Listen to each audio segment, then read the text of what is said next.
Someone in your life just went quiet. Not cold, not obviously distant, just quiet, in that specific way that's easy to explain away if you want to. And if you've spent the last few days doing exactly that, telling yourself it's nothing, this is the moment to stop. Because right now, the sky is doing something specific, something measurable, something deeply inconvenient for anyone who's been getting by on performance instead of proof. Venus just packed up and left the sign built for spectacle and walked straight into the sign built for substance. Planets don't change people. They just stop letting people hide, and the next few weeks are going to make that very, very obvious. Not because anything dramatic is about to happen, because the lighting itself just changed, and lighting changes are quieter than events, but they show you more. Here's what's actually happening. In plain terms, because this whole video only works if you understand the mechanics behind it. This isn't vague, the universe is shifting language. This is a real, trackable planetary movement, with a real effect on the emotional climate around you. Venus is the planet that governs how you love, how you're loved, what you find beautiful, and, this part gets skipped constantly, what you consider valuable enough to keep. For the last several weeks, Venus has been moving through Leo, a fire sign ruled by the sun itself, a sign built entirely around visibility. Under that kind of sky, love got loud, compliments got bigger, gestures got shinier. Somebody could sweep you off your feet with a single, perfectly timed sentence, and it would have felt completely real, because Leo has a rare gift. It makes performance feel indistinguishable from passion. That's not a criticism of the sign. Some of the warmest, most generous energy of the entire year comes out of Leo's season. But warmth and follow-through are two separate structural elements, built from two different materials, and they don't automatically come as a set. Venus has now crossed into Virgo, and Virgo does not operate the way Leo does. Virgo is an earth sign, ruled by Mercury, historically associated with the harvest, with the specific, unglamorous work of sorting what's usable from what isn't. Virgo doesn't care how something looked from the front row. Virgo wants to know what's holding the ceiling up, not what color it was painted. When the planet of love, attraction, and value shifts from a sign built for display into a sign built for inspection, the entire emotional climate around you shifts with it. From how did that feel in the moment to does this actually hold weight over time? That shift alone is enough to make certain people in your life visibly, noticeably uncomfortable. Not because they did anything wrong, necessarily, because they were never built for this particular kind of light, and now they're standing in it, whether they like it or not. There's an old thread running underneath this particular transit that's worth understanding, because it explains exactly why Virgo's season carries the reputation it does. In older sky lore, Virgo was tied to the harvest figure, the one who walked the fields once the growing season ended, deciding what got kept for the coming winter and what got left behind because it looked full but was hollow underneath. That's not decoration. It's the actual root of why Virgo energy reads as discerning rather than harsh. The harvest figure doesn't burn anything down. She simply separates what will actually feed people through the months ahead from what only looked like it would. That's the exact energy Venus just stepped into. There's a second figure, often layered into this same symbol, Astrea, goddess of justice, said to have lived among people during a golden age and eventually withdrawn to the sky once dishonesty became too common to bear. Whether or not you take the myth literally, the pattern it describes is useful. Justice, in this context, was never about punishment. It was about accurate seeing, applied consistently, even when accurate seeing was inconvenient. It's worth being precise about the mechanics here too, because vague cosmic language is exactly what makes content like this forgettable. And forgettable isn't what either of us wants. Venus doesn't teleport between signs. It moves at roughly a degree a day, which means this is a threshold being crossed, not a switch being flipped. The effects tend to build gradually over the coming days, rather than announce themselves in one dramatic morning. So you may not experience this as a single, obvious event. You're far more likely to notice it as a slow sharpening. The way your eyes adjust a few seconds after a room gets brighter, until suddenly you can see the corners you couldn't see a moment ago. You're not just watching this happen from a distance either. You're standing inside a building that's currently mid-inspection, and you are both the inspector and one of the walls. Some parts of your life were constructed to impress, some parts were constructed to last. This stretch of time is when you find out which is which, whether you asked for the inspection or not, and you've got two more inspectors working alongside Venus right now, which is part of why this particular window feels unusually clarifying. Neptune just turned retrograde in Aries, and Neptune retrograde has one very specific job. It slowly pulls back the fog around identity, especially around the stories you tell yourself about your own independence, your own toughness, your own "I don't need anyone" energy. If any part of that independence has actually been armor wearing a badge, this is the season that quietly, patiently points at it. Not to shame you, but so you can finally see what you're standing on. And underneath both of those, Mercury is still retrograde in Cancer, which means old emotional information, conversations you thought were closed, feelings you thought you'd filed away years ago, is resurfacing for a second read. Cancer is a water sign, built around memory, home, and emotional safety, and Mercury, the planet of thinking and communication, has been moving back through it since the very start of the month, which is why this particular retrograde has felt less like scattered miscommunication and more like a slow, specific pull toward the past. Not to hurt you, to finish what didn't get properly processed the first time around. Put all three of these together: Venus running a structural inspection in Virgo, Neptune quietly testing whether your self-sufficiency is genuine or defensive, Mercury pulling old feelings back onto the desk for review. And you get one unmistakable message. This is not the stretch of time to fill space with whoever happens to be available. This is the stretch of time to watch, clearly and without interference, who's actually still standing once the spotlight moves off them. That's what staying alone a little longer actually means here. Not permanently, and not as some kind of punishment or proof of independence.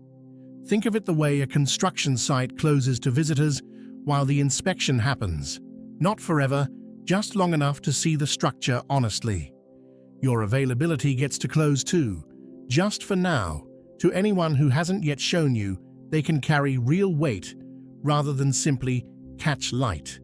So here's what's getting exposed, piece by piece, and where you fit into each part of it. The first thing worth watching for is the gap between the opening scene and everything that comes after it. Somebody in your orbit has always been excellent at the opening scene. The big text sent at exactly the right hour, the dramatic apology, the line that lands like it was written just for you, delivered with enough conviction that it would be strange not to believe it. Under Leo, that line did its job. It created a real feeling, and the feeling itself wasn't fake, even if the person delivering it hadn't been fully honest with themselves about their own follow-through capacity.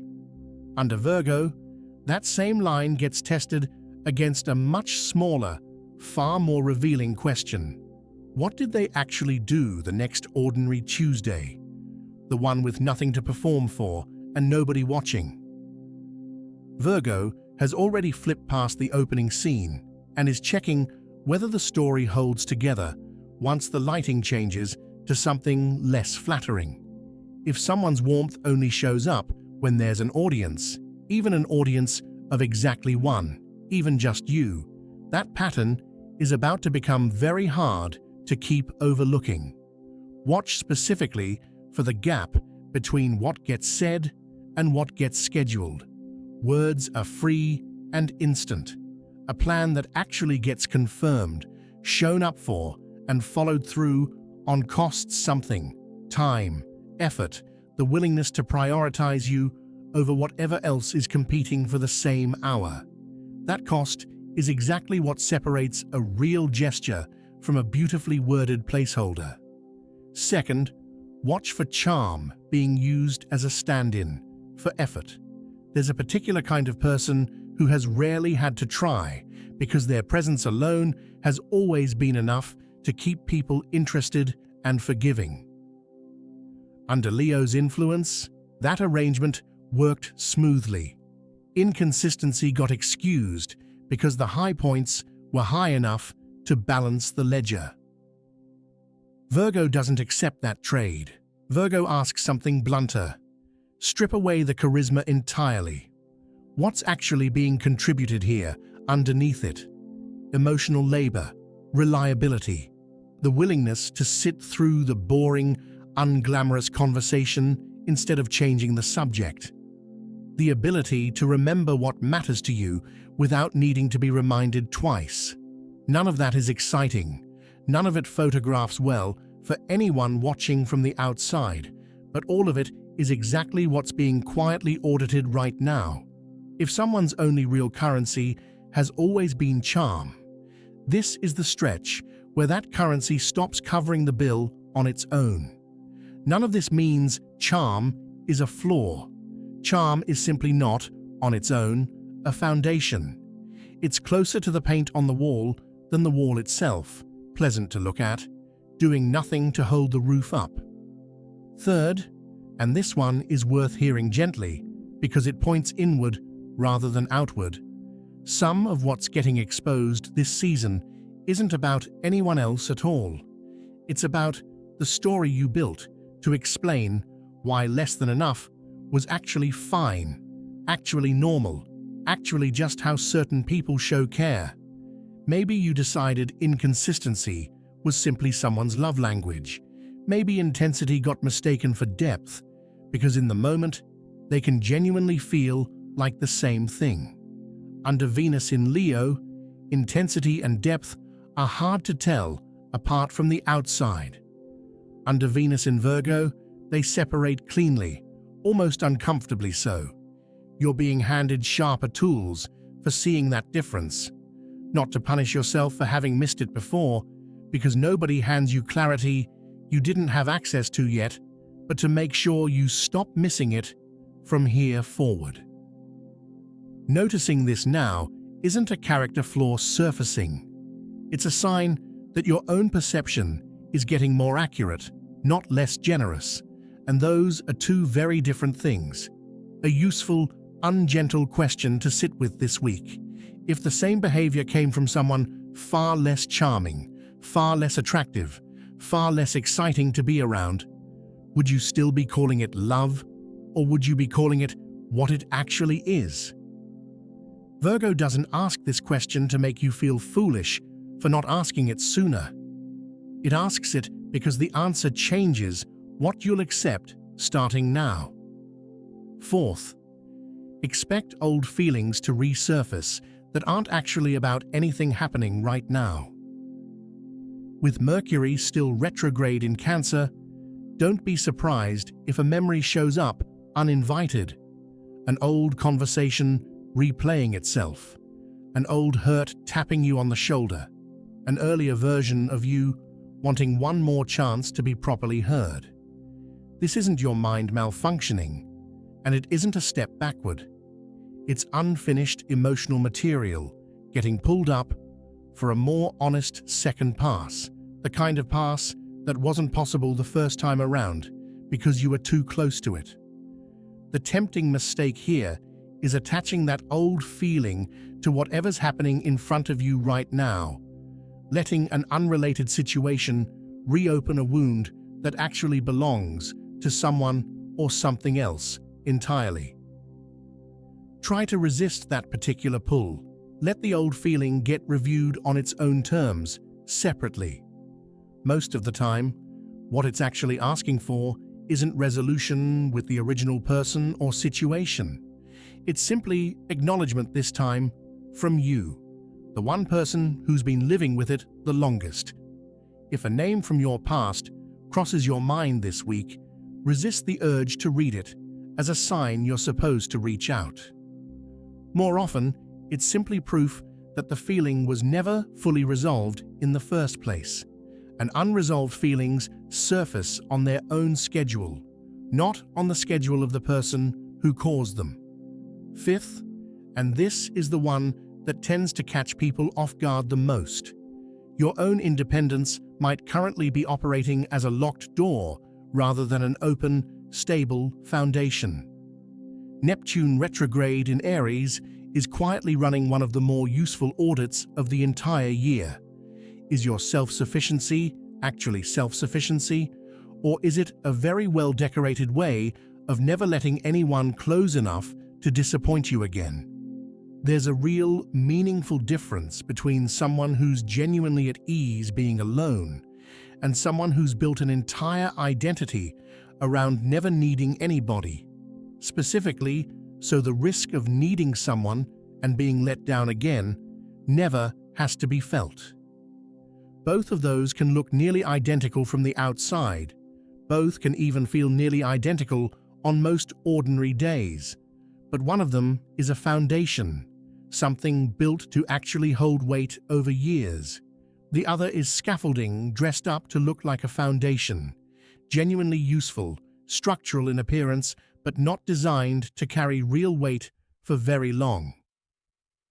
This stretch of time may quietly show you which one you've actually been standing on, and that's uncomfortable, but it's also exactly the kind of information that changes what you build next. It helps to understand why Aries specifically matters here. Aries is the sign of the self before it enters relationship. The first spark, the instinct, the part of you that exists before anyone else's opinion gets involved. Neptune moving retrograde through that particular territory means the questions aren't really about other people at all right now. They're about whether the version of yourself you've been presenting, capable, unbothered, entirely fine on your own, is the actual you, or a role you started playing after being hurt once and never stopped auditioning for. Retrograde periods have a reputation for feeling like setbacks, but that reputation misses the point. Nothing is moving backward. You're simply being asked to walk back over ground. You crossed too quickly the first time, slowly enough now to actually see what's there.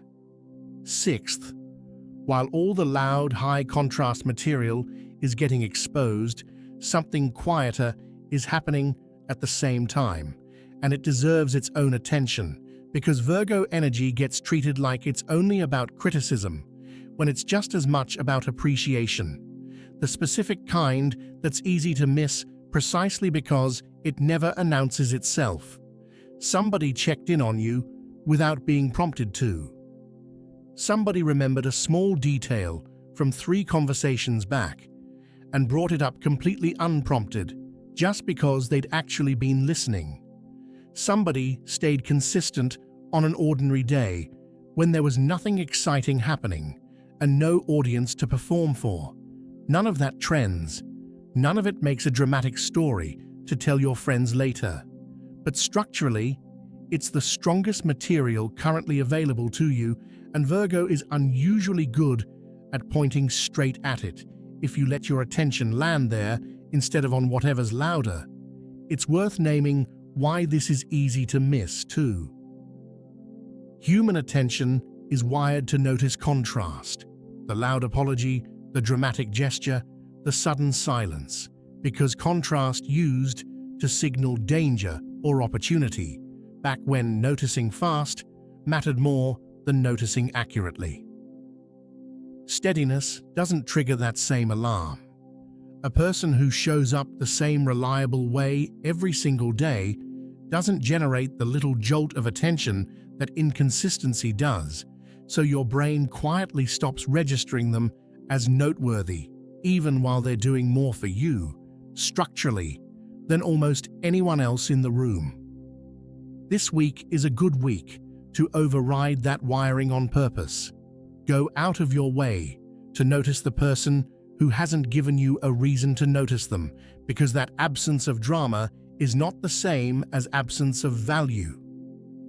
Seventh, and this is the point that matters most, because it's the one most capable of undoing everything the previous 6 just showed you.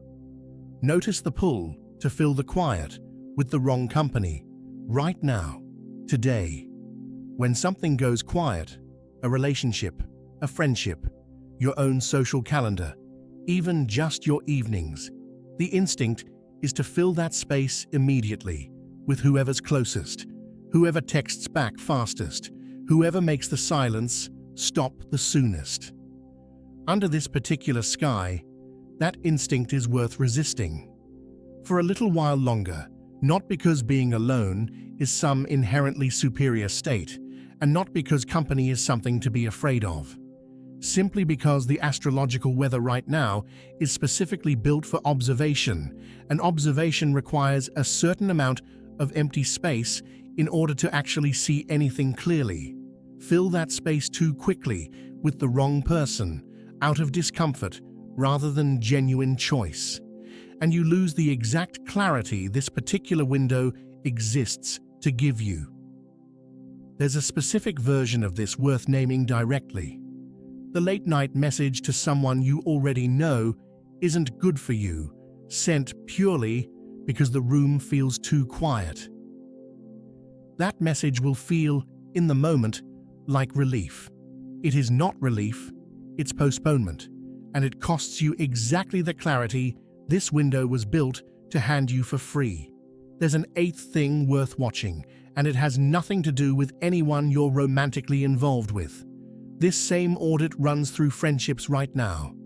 And honestly, it might be more revealing there, because friendship rarely gets examined with this kind of honesty.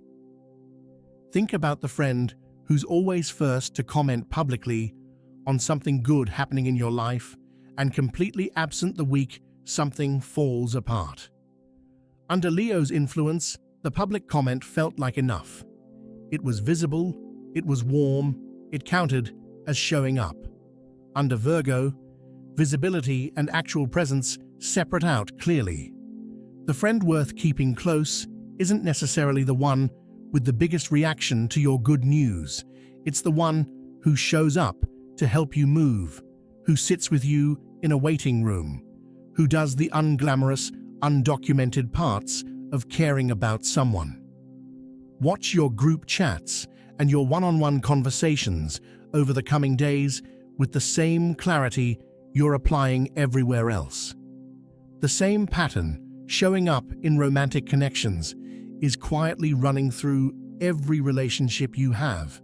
And there's a 9th thing, maybe the most important one, because it's the one you have complete control over regardless of what anyone else does, how you're treating yourself through all of this.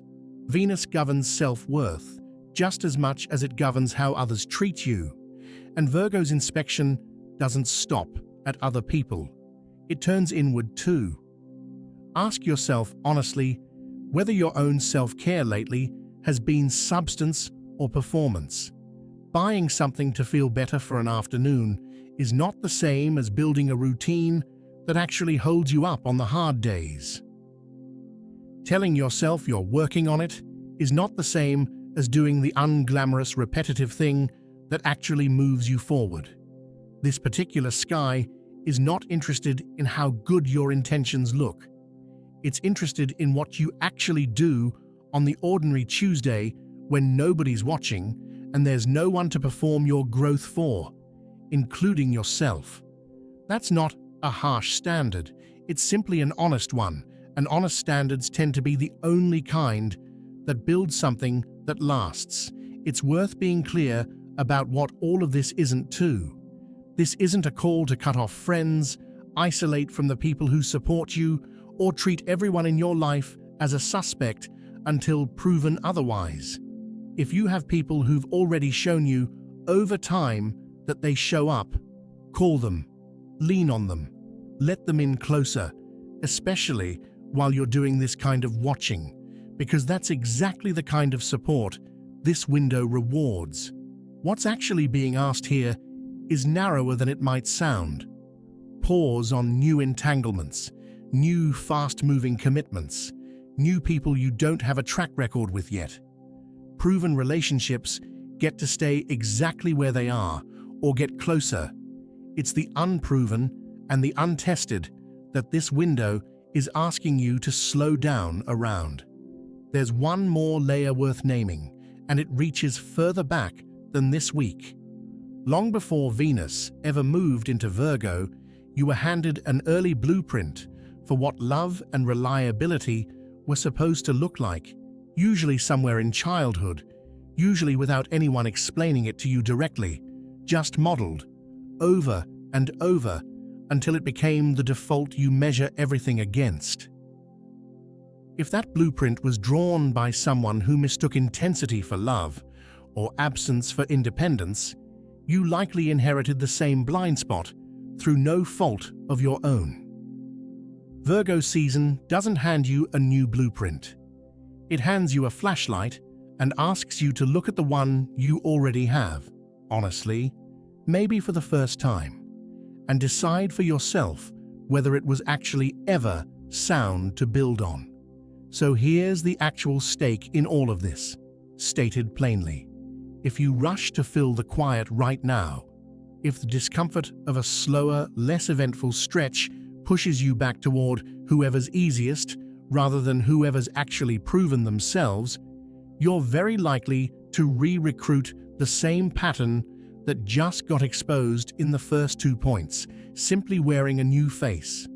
But if you let this window do the job it's built to do, if you stay in the quiet a little longer, watch closely who shows up without being chased, notice who does the small, unglamorous thing without ever being asked to, you come out the other side with something most people go years without ever getting.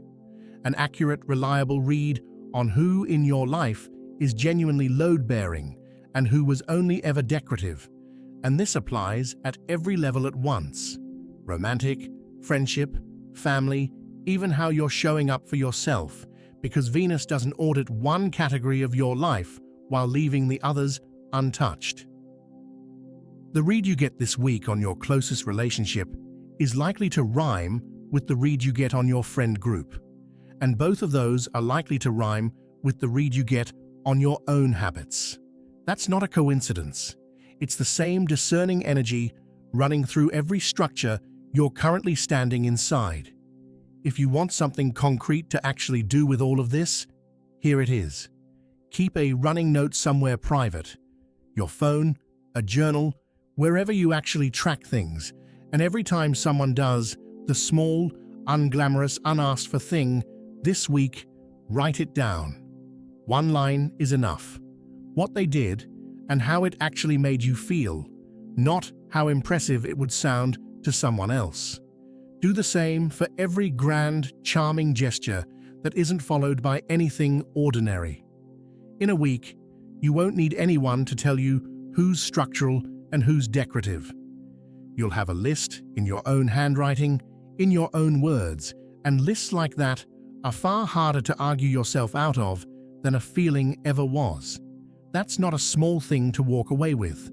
Most people spend years, sometimes closer to decades, mistaking charm for commitment and mistaking intensity for depth simply because they never lived through a stretch quite like this one. A stretch where the emotional lighting itself changes, and suddenly certain walls you'd never noticed before become visible, holding up rooms you didn't realize needed holding up. You get that moment right now, this week, whether or not you were looking for it. It's not going to announce itself with fireworks. it's going to look like an unremarkable stretch of days where certain people got a little quieter and certain other people, the ones you might have quietly overlooked until now, got a little harder to overlook. So here's what's actually worth doing with all of this. Don't confront anyone. Don't send the message explaining everything you've just figured out. Simply watch over the coming days and let the pattern reveal itself without your interference, because interference is exactly what would blur the reading.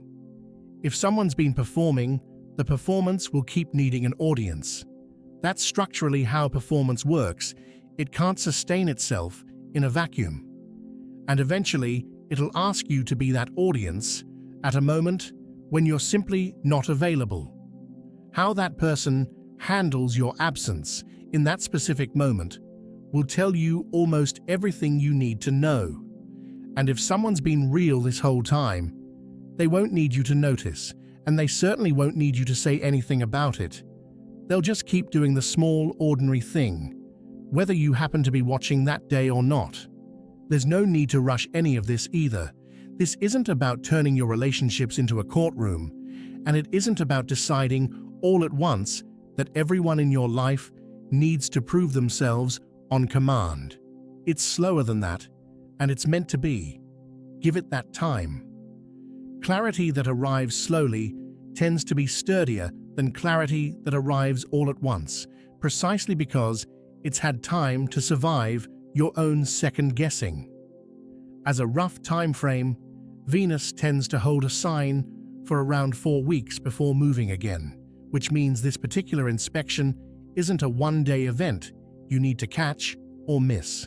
You have real, unhurried room to watch the pattern build before you draw a single conclusion from it. While you're doing your own watching, I'd genuinely like to know what you're noticing, because chances are you're not the only one. Has someone in your life gotten quieter over these past few days? Or has someone you'd been quietly overlooking suddenly become impossible to overlook? Drop what you're noticing in the comments. You don't need names, just the pattern itself, because several other people watching this right now are almost certainly noticing the exact same shift happening in their own lives, and it genuinely helps to know you're not the only one reading it correctly. Sometimes, the comment you leave for yourself ends up being the exact sentence someone else scrolling past needed to read today. And if this is the kind of clarity you want more of, stay close for what comes next, because Mercury turns direct again soon, and that particular shift tends to bring the actual conversations, the honest ones that have been quietly waiting underneath all of this recent quiet. Here's the truth this stretch of time is handing you, whether or not you went looking for it. You are not someone who has to accept charm as a substitute for real care, or intensity as a substitute for depth, or noise as a substitute for genuine presence, ever again. You've just been handed sharper tools for telling the difference, cleanly, without needing anyone to confess a single thing out loud. Use them. This isn't about becoming someone who trusts less. It's about becoming someone whose trust actually means something again, because it's finally being placed with accuracy instead of hope. Stay in the quiet a little longer than feels comfortable. Let the structure around you reveal itself fully, at its own pace. And once it does, you won't need to ask anyone who's real. You'll already know, because you'll have watched it happen with your own eyes. That's the actual gift, hiding inside a stretch of time that might otherwise just feel quiet and a little uneventful. Quiet, it turns out, was never empty. It was just finally giving you room to see. Go back to the harvest figure for a moment, because she's a good image to carry with you through the coming weeks. She never walked the field angry. She walked it calmly, methodically, taking her time with each row, because rushing the sorting only means dragging hollow things into winter alongside the ones that were actually going to feed you. You get to walk your own field the same way right now. Unhurried, clear-eyed, not looking for anyone to blame, just looking honestly at what's actually there. Whatever you decide to carry forward from this season, let it be something that was chosen with your eyes fully open, not something you settled for because the field looked emptier than you could stand to sit with. Stay a little longer. Look closely. The harvest only works if you're honest about what's actually ready to be kept.